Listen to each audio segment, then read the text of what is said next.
time left. Additionally, the hospital was facing pressure from investigators, the media, and fans.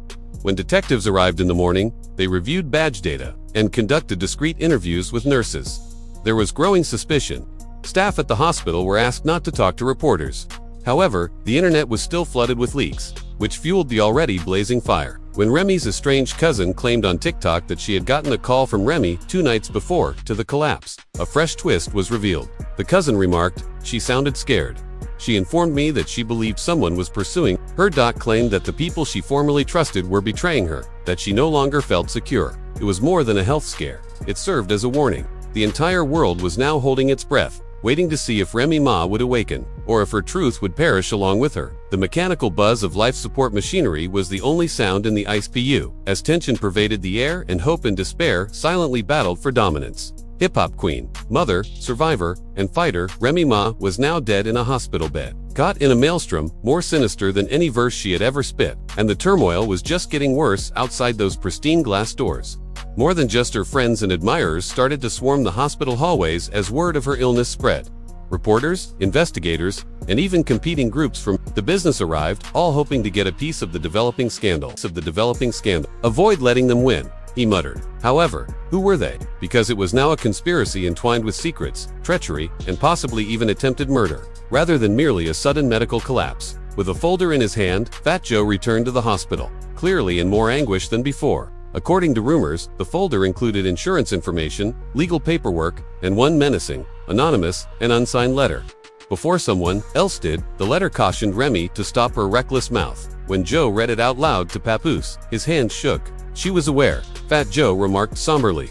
She anticipated this. Another social media frenzy swept the city when a well-known YouTube gossip blogger leaked a purported recording from one of Remy's last studio sessions. Between takes, Remy is heard speaking openly. "They think I'm scared. No boss, no title, and no man frightened me. But now I'm keeping an eye on myself. I'm ready. I'm not paranoid. What are you ready for?" Every live stream trending tag and comment section reiterated that question.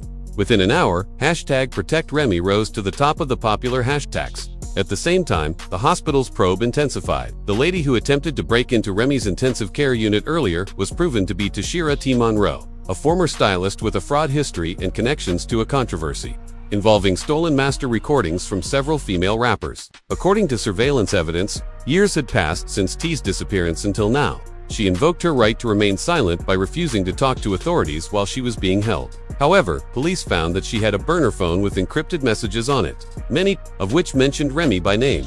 One terrifying text just said, "Tonight," prior to her waking up, that made all of the investigators on the case shiver.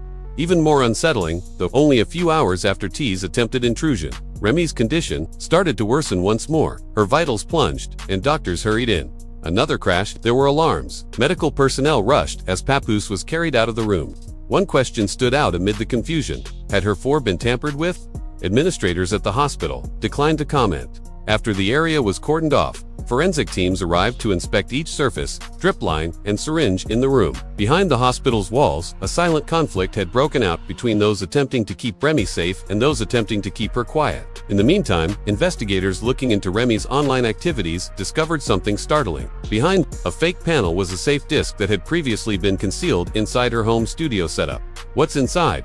Numerous important music executives are allegedly linked to payola schemes, coerced contracts, and even violent threats in dozens of private audio files, video recordings, and court records. Receipts were what Remy had been gathering. In one video clip, Remy and an unidentified man engaged in a furious altercation. The man's voice was later assumed to be that of a prominent rap entrepreneur. Remy yells in the video, "I'm not signing nothing. Do you believe I'm afraid of you? Feel free to give me a try." 4 days prior to her hospitalization, the file was timestamped. It was obvious by now that this was a takedown rather than a medical emergency. Tensions erupted into full-blown paranoia at the hospital. According to reports, Papoose requested a private security detail. Biometric verification was now required for all visitors, including family members, after one of Remy's cousins was spotted taking pictures of her unconscious in bed. He prevented 2 of them from entering and issued a media blackout request. He said to a nurse, "We're not sure who to trust. It's possible that even her own blood is attempting to profit." A judge had temporarily protected Remy's intellectual property, preventing any publishing of her memoir or related information unless approved by her legal team. according to a court order that morning that journalists learned about behind closed doors. Why? Because an internet chapter leak attempt had already been made. A well-known ghostwriter who had had a brief collaboration with Remy was identified as the source of the leak. Reporters were informed by this now hidden individual that Remy was about to set the world on fire. Names, contracts, emails, voice, notes, everything was in that book. She was also aware that others would attempt to stop her, and they appeared to be doing well. Because Remy's body deteriorated with each day, and her brain activity fluctuated between unstable and almost flatline. However, the most significant turn occurred while the city was sleeping. 3:17 a.m. A confidential tip line, set up by cops, received an encrypted message. Check her phone, the real one, was the only statement in the message. The decoy. No. Papoose gave over the real gadget Remy had been using covertly after being startled, awake by the knock on his makeshift medical mattress. Investigators discovered a locked journal app concealed behind layers of phony folders, and when the contents were decrypted, they were explosive. Everything had been recorded by Remy. Encounters with dubious executives. Her daughter was threatened. 1. Entry claimed that she had been the target of eavesdropping by someone extremely close to her. The most unsettling entry. Though Papoose is beginning to suspect something, in my opinion, I can't tell him just yet, not until I'm certain. However, I could lose him permanently if he discovers what I've been concealing. What did she have to conceal from Papoose 2 weeks prior to her collapse? This entry suggested a profound betrayal. Debate broke out among fans. Was Remy cheating? Was she secretly participating in a deal? Or did she shield him from something more sinister? New names surfaced as part 2 of this bizarre story developed. Remy tried to play both sides, wrote Corey Nix, an unhappy former label representative, in a mysterious post on X, previously Twitter. The game is now reversed. Don't wait. Karma. The post was screenshotted and shared thousands of times before being removed in a matter of minutes. Soon later, Corey's profile was taken off. Some said he had gone underground, while others said he had been arrested. In any case, his message gave the story another terrifying dimension. Remy Ma wasn't only a helpless victim. Something larger was engulfing her, something that was suddenly going in directions she could not control. Investigators made a public appeal for anyone with knowledge of the poisoning or Remy's most recent actions to come forward. A hotline was established. Within 48 hours, more than 150 suggestions were received. One voice stood out, though amidst the cacophony. Jasmine E. is a woman. Appeared in a livestream that was seen by more than 2 million people. She was a backing vocalist who had previously performed with Remy and Papoose. Remy told me last month that she felt like a walking target. She disclosed through tears. I have things on people that would kill them, she added. Then she begged, if anything ever happens to me, don't let them bury the truth with me. Fans were now praying that her narrative would be revealed before it was buried 6 feet beneath. Not only that she would live, outside the hospital, the atmosphere turned electric. Overnight, fans set up camp. Candles and posters with the words "Justice for Remy" were distributed by vigil organizers. In order to help pay for her legal battles, influencers started fundraisers. And even rival artists took to social media to demand that hip-hop whistleblowers be protected. And Remy Ma said nothing in the middle of it all. Her coma got worse. The following 48 hours would be crucial. Doctors cautioned Papoose. However, Papoose was unconcerned about forecasts or figures. "You ain't done," he muttered, holding her hand tighter than before. "Not in this manner. Not when everyone is finally paying attention." The clatter of badges and high heels, as well as whispered secrets, now filled the hospital hallways. It had turned into a battlefield, not only for Remy's life, but also for the truth she fought to expose. Additionally, monitors in Remy's room started to surge in the last few seconds before day 5 dawned. There was a spark of change in her once flat and irregular pulse. Physicians hurried in. Papoose got to his feet, and the remainder of Remy Ma's memoir was sitting there, waiting. On a cloud server hidden behind 5 firewalls, Papoose was awake. Even when hospital staff offered him a private room to rest, he refused to leave the hallway outside Remy Ma's intensive care unit suite. With his gaze fixed on the door, he muttered, "This is my place. She must be aware of my proximity." However, a group of physicians appeared with faces that spoke for themselves as the gray hospital windows attempted to let in morning sunlight. A clipboard was in one's hand. A second hand lightly touched Papoose's shoulder. They stated it even, though he didn't want to hear it. "Her organs are starting to fail. We will need to talk about the next course of action if no response is received within the next 24 hours. Next actions." Whatever strength Papoose still had was broken by that sentence. He sobbed furiously, clutching the wall as his knees gave way. Nurses hurried to his aid, but he resisted them. His screams were raw, terrible howls that shut down the waiting area and reverberated down the corridor. The incident was captured, on camera, by a neighboring employee. It was up on the internet within an hour. Doctors give up on Remy Ma. Papoose breaks down in tears. The video immediately went viral, sparking a wave of outrage, sympathy, and conspiracy theories. Supporters pleaded for more information. Celebrities made tribute posts. Remy is a warrior, Cardi B wrote in a tweet. She will succeed. Up in prayer. Despite their troubled history, Nicki Minaj even posted a mysterious prayer emoji. However, when the tributes poured in, a much more unsettling revelation emerged. Remy's hospitalization may never have been an accident, according to a scathing report written by an investigative journalist that included documents and audio clips. According to the report, Remy's early career was closely associated with a powerful entertainment executive who is currently being investigated by the federal government for bribery, racketeering, and witness intimidation. Just weeks prior to her collapse, Remy Ma had been subpoenaed to testify. The article said, "Everything changed because of that detail. When Papoose found out, he insisted on talking to detectives. Why did I not know she was being pulled into this?" he shouted. "Who is keeping her safe?"